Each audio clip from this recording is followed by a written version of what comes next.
Hi, Dr. Olson and fellow seniors. This is Jeannie Abraza, and my 6 slides presentation is on the UPS stores.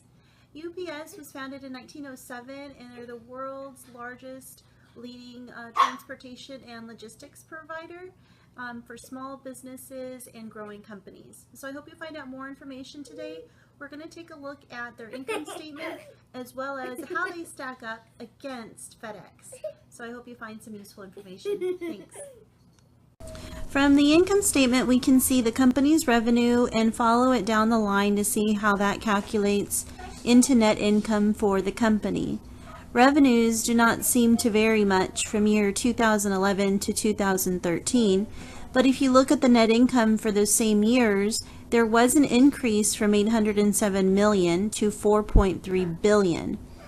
One may wonder why such a large increase. This looks like it can be attributed to the decrease in expenses for the company from one year to the next. Now let's take a look at the same numbers for the income statement, but instead of whole numbers, we will be looking at the trend analysis of these numbers. We can see that revenues have been increasing steadily by 2% each year compared to the base year. We can also see that the comp and benefits the company was paying increased by 20% in 2012 and then dropped to just above 3.5% compared to the base year in 2013. As far as income is concerned, the investment income in 2013 has decreased by nearly 55%. Alright, now let's take a look at the competitor slide.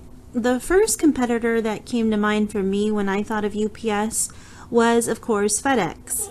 I was interested to see how FedEx compared with UPS and their numbers. Let's take a look and see how they stack up. We can see that UPS made more in revenues than FedEx did for every year. UPS also paid more for comp and benefits than FedEx did. What I found interesting was that UPS and FedEx were very similar in the amounts of money that they spent on fuel. Both were just above the $4 billion mark that they spent in fuel. However, FedEx spent more than UPS, which I thought was kind of odd. And although UPS spends more in comp and benefits than FedEx, they can justify this because they did make more than 4% more in their profit margin. Now let's take a look at the TOES matrix to see what I found. The headlines for the day were: networks of super regional shippers handle more packages for e-retailers. GSA awards shipping for contract to UPS and FedEx. And FedEx hike in ground rates could boost business for U.S. Postal Service. So the threats that I have are more competition with smaller companies being created, and 2 would be Amazon same-day delivery service. Opportunities that are external, I have take advantage of FedEx hike in prices to attract more customers, and also acquire a small company to become bigger. Weaknesses that I have that are internal are the comp and benefits are high, so I think those can be reduced. And then operating expenses are also high, so find ways that we can decrease those as well. Strengths, which are internal, are the revenues. The revenues are high and their fuel is low, and they also have a high profit margin. So for threats and weaknesses, I said reduce comp and benefits by joining forces with small companies, and possibly become a contractor with Amazon for same-day service delivery. Opportunities and weaknesses, I said advertise more online to reduce operating expenses and get the word out about lower rates. Threats and strengths would be take advantage of higher revenues and lower fuel rates to compete with the smaller companies. And also show Amazon financial strength with high profit margins.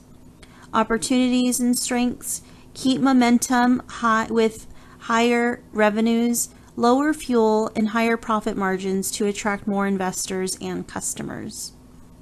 Okay, for the board of directors. The board of directors, I found that they are doing a good job by 77% of the members not being considered an insider.